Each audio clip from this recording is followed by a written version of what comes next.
Radicalism threatens pluralistic societies, and fellow democracies such as Canada and India are not immune to it.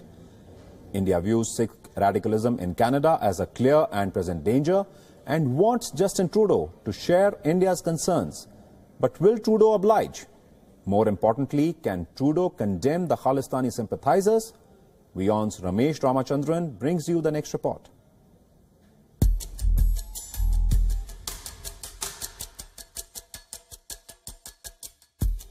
Last month, Justin Trudeau raised political correctness a notch higher. Take a listen. We like to say people kind, not necessarily mankind, because it's more inclusive. There we go, exactly. Yes, thank you. We can all learn from each other. The question is, can he bring himself to call out Sikh extremism in Canada? Or will he wear his political correctness on his sleeve while touring India? Canada is home to more than 1 million people of Indian origin. Like in neighboring United States and Europe, the Indian-Canadian community is an influential one economically and over the years politically too. The Sikhs in particular hold sway over Canadian life and politics. Sample this. There are 19 persons of Indian origin in Canadian Parliament. 17 of the 19 are from Trudeau's Liberal Party, and 15 of them are, as you would have guessed, Sikhs.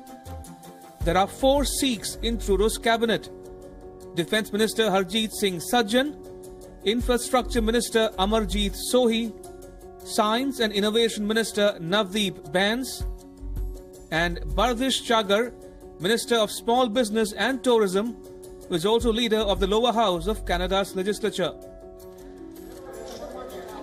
Little wonder then that Trudeau is sometimes called Justin Singh for having more Sikhs in his cabinet than even Prime Minister Narendra Modi of India.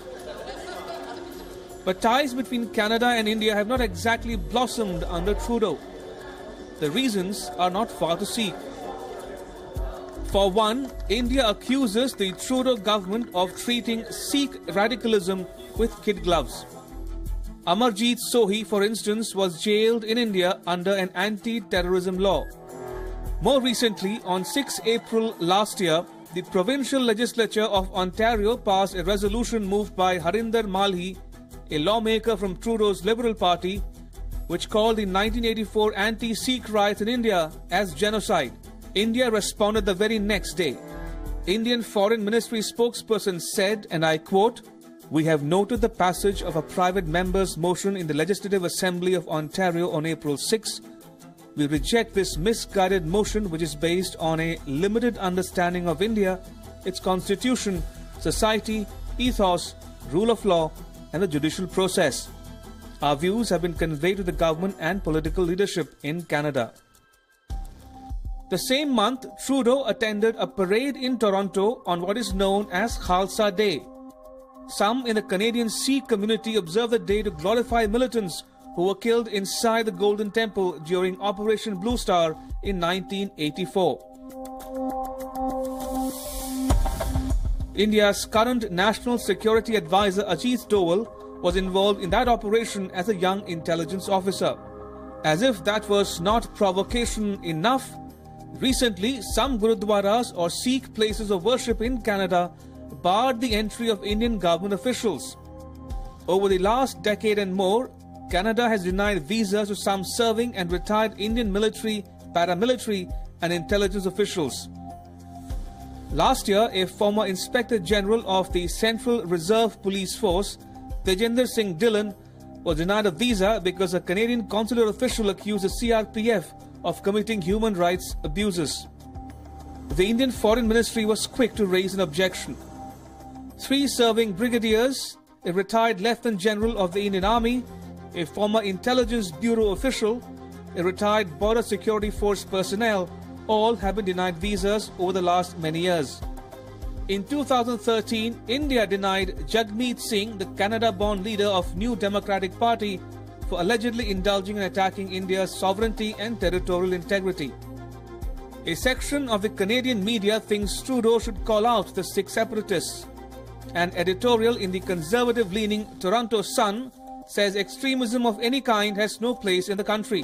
The 1985 bombing of an Air India plane by Sikh extremists in Canada, which killed 331 people, is a case in point. Some Sikhs living in Canada are said to idolize the men who allegedly planned and executed the bombing in their quest for the Sikh nation of Khalistan. Posters celebrating these men as heroes are seen at Sikh parades or festivals. The editorial says it makes for dodgy politics.